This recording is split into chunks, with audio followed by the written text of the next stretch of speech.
सबसे पहली बात, हमारी कमजोरी क्या है? हम परेशान हो जाते हैं।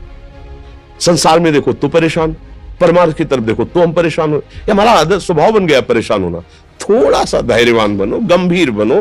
कोई भारी से भारी विपत्ति में परेशानी स्वीकार करके विपत्ति से थोड़ी निकला जाता। सुलझो, ठीक है, विपत्ति आई, समस्या आई, इसका समाधान होगा। ऐसा थोड़ी कि हमें नष्ट कर देगी। अगर अभी हमारी बड़ी हानि हो जाती है, हम कल इससे बड़ा लाभ प्राप्त कर सकते हैं। हमको एकदम बिल्कुल गंभीर रहना है, इतने कमजोर नहीं बन जाना। अब वो गए तो क्या होगा, अब वो वस्तु गई तो क्या, पद गया तो क्या होगा। प्रयास किया था, ये पद मिला था, इससे बड़ा पद प्राप्त करूंगा, मैं इससे बड़ा महान बनूंगा। ठीक है, एक बार गिर गया, गलती हो गई, दंड भोगूंगा, फिर इससे ज्यादा संयम में रहूंगा। बिल्कुल मतलब एकदम फ्रेश दिमाग रखना चाहिए। और अपने लोग क्या है, जरा सी बात में एकदम पछड़ा कर लेते हैं, एकदम कमजोर हो जाते हैं। ये बिल्कुल ठीक नहीं है। हम जीवन भर की यात्रा की बात कह रहे हैं, भारी से भारी कष्ट में भी मुस्कुराना, तो हमें बल मिला है, हमें भगवान की कृपा का दर्शन हुआ है, हमें उनका दुलार दिखाई दिया है। अगर ऐसे तो भाग जाते, फिर परमार्थ में थोड़ी चलना होता है। आज जो आप सुन करके लाभ लेने की चेष्टा कर रहे हो ना, ये केवल प्रवचन नहीं है, ये जीवन है। अगर ये जिए ना होते ना तो ये इसका प्रभाव नहीं पड़ता, फिर वाणी का प्रभाव नहीं पड़ता। हम इसीलिए कहते हैं, जैसे आप लोग एकदम परेशान हो जाते हैं, तो बोलो क्या हमसे ज्यादा परेशानी होगी?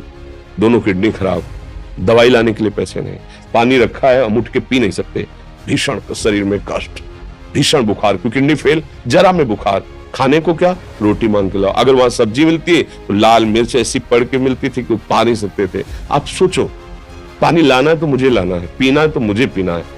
अगर मैं हारता तो कहां पहुंच जाता, क्या स्थिति होती? नहीं, मरना है, पर कदम पीछे। कोई दिन ऐसा नहीं जिस दिन सेवा ना की हो, जिस दिन सेवा ना गए हो। गुरु जी की सेवा में जाना है, पहले अपने को स्वस्थ साबित करना है, नहीं सेवा नहीं लेंगे।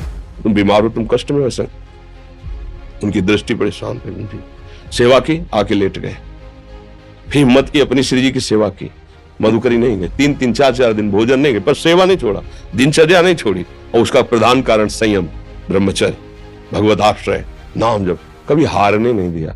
अभी भी थोड़ी देर बाद डायलिसिस शुरू हुआ, हारने, आपको हारे हुए नजर आ रहे हैं। शरीर में पीड़ा है, किडनी फेल है, ऐसा तो हम स्वस्थ बैठे हैं, पीड़ा है, बार बार प्यास लगती है, थोड़ा थोड़ा पानी मिलता है, लेकिन हम आनंदित हैं, हम प्रसन्न हैं।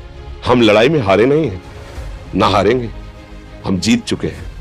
हम अपने मालिक के भरोसे में अपना संवाद, तो वो ये हम अपनी बड़ाई नहीं बता रहे, हम आपको बता रहे समस्या। सोचो, तुम्हारे पास तो माँ है, भाई है, बहन है, परिवार है, कोई ना कोई तो है ना। मेरा किसी ने कभी जीवन में ध्यान भी नहीं दिया। क्यों? बचपन से बाबा जी बन गए, किसी से प्यार नहीं, किसी से संबंध नहीं, कोई जानकारी नहीं, हम कहाँ हैं, वो कहाँ है, किसी से कोई मतलब नहीं। अच्छा, जवान साधु कौन श्रद्धा करे? कभी गांव जाने की हिम्मत नहीं पड़ती कि रोटी मांग ले, पता नहीं लोग क्या सोचेंगे, क्या भावना कर ले। हम दरवाजे पे खड़े हैं, क्या कैसी भाव, जो हमारे सामने आकाश वृत्ति से आया यौवन अवस्था में, वही पाया, अन्यथा भूखे रह गए। जब हम हर समय अपने को विवेक के द्वारा सावधान रखे, तो हम कभी निराश नहीं हुए, कभी उदास नहीं हुए, कभी ऐसा नहीं लगा कि यार हम दुखी, कभी नहीं लगा।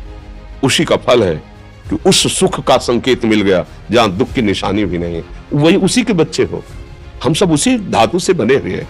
हम इतना क्यों परेशान हो जाते हैं? हम ये देखते हैं, अपने लोग थोड़ी बात बिगड़ गई परेशान, नहीं बिगड़ी तो बिगड़ जाने की संभावना में परेशान है। आज सुख है, लेकिन कल सुख छिन जाएगा, तो हम आज के सुख में सुखी ना होकर कल के दुख के आने की संभावना में हम भयभीत हो। अब क्या हमारी सोच रह गई? हमको इतना बलवान बनना है कि सुख और दुख दोनों हमको छू न सके। भारी से भारी सुख की व्यवस्था है तो अहंकार नहीं, हर्षित होकर किसी का अपमान न करे कि हम धनी, हम पदाधिकारी, अमुक। भारी से भारी दुख आया तो हमें किसी के सहयोग की जरूरत नहीं, हम फिर अपने कदम बढ़ाएंगे, हम फिर जुड़ी हुई अपनी भावनाओं को सजाएंगे। मस्त जीवन एकदम। तुम अविनाशी के बच्चे हो। शेर का बच्चा भेड़ों के बीच में फंसकर मेव मेव बोल रहा है, बस अगर दहाड़ना सीख जाए तो कोई भी उसे परास्त नहीं कर सकता। ऐसे भगवद अंश, तू प्रपंच में फंसकर अपने को इतना दीन क्यों देख रहा है? तू ऐसा है कि भगवान के दिव्यास्त्र में भी ताकत नहीं तेरे को मार सके। तू अविनाशी का अविनाशी बच्चा है।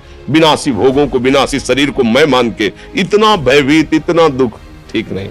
ये सबके लिए, केवल एक के लिए नहीं। आप समझो, आप लोग सोचते हैं हम गृहस्थ होकर भला ऐसी स्थिति कैसे? जनक जी सुखदेव जी के गुरु हैं और राजा हैं, महल है, रानियां हैं, नौकर है, चाकर। क्या सुखदेव जी जिनके शरीर में लंगोटी भी नहीं है, दिगंबर, परमहंस के गुरु है जनक जी जो राजा हैं। समझो आप ऐसा ना सोचे कि हम नौकरी कर रहे हैं, हम संसार में, हम गृहस्थ हैं, हम आध्यात्मिक की ऊंचाई पर नहीं चढ़ सकते। नहीं, आप एक सरकारी नौकरी या आप किसानी या व्यापार करते हुए आप एक अध्यात्म की ऊंचाई में चढ़ सकते हैं, और अध्यात्म ही है जो तुम्हें इस माया के दुख सुख से ऊपर उठा सकता है। दूसरा, चाहे जितनी संपत्ति आ जाए, आप सुखी नहीं हो सकते। सब देख लो, आंख खोल के देख लो, अध्यात्म ही है जो तुम्हें हर कष्ट सहकर मुस्कुराकर जीने का रास्ता बता देगा कि आप आनंदित हो जाओगे। कुछ नहीं बिगड़ा, अध्यात्म है तो कुछ नहीं बिगड़ा, अध्यात्म नहीं है तो कुछ नहीं बना, कुछ हाथ नहीं लगने वाला।